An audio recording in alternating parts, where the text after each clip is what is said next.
used to live in Prestatyn, that's where I grew up. Prestatyn's on the coast of North Wales. I went to church in a nearby town.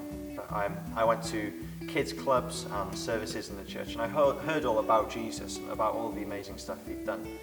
But I didn't really think it was relevant to me, so I just carried on living life as a kid, just growing up in this church and seeing all these people and learning about Jesus and becoming closer to God. But I wasn't really taking it in. It wasn't really something for me, I didn't think. So I moved when I was 8 to another town in mid Wales called Bala. And yeah, I kind of carried on the same, to be honest. Keep going to kids clubs, keep going to services, and just nothing changed in my life. I was just still a non-Christian kid, just going to school, living day by day. I know, especially when I was in secondary school, I worried a lot about stuff. So worried about the consequences of things I did, worried about the things I said, worried about just things that normal people wouldn't worry about. It was just almost OCD kind of worrying. It wasn't really anything that is anything logical at all.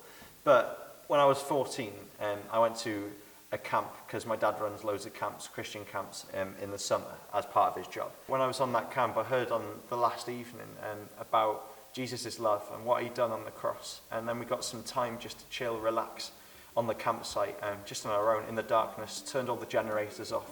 It was just completely silent. And that's where I decided to follow Jesus. I was in tears. It was just amazing just to realise what Jesus had done for me on the cross, his love that he'd shown. Over my time of following Jesus, this is a verse that's definitely stuck out. It's from Psalm 23. So it says, "Even when I walk through the darkest valley, I will not be afraid, for you are close beside me. Your rod and your staff protect and comfort me." On that night on the camp, I was crying, and it was just such a good moment, coming to know Jesus and choosing to follow him. But this verse, it wasn't said on the night, but it's just stuck out to me over the years. And it's David saying this. David was running away from a massive army, and he was a king. He was running away from this army, and he was having to hide. And it says here he was in the darkest valley. Some versions say the valley of death. It's that extreme, and that's the valley he was in. But David is still not scared, which is a bit weird, but he's not scared because God's by his side. And I think that's something that I can really remember now in my life, is that Jesus never lets you down. He's always by your side, and he always gives you new opportunities to get to know him more.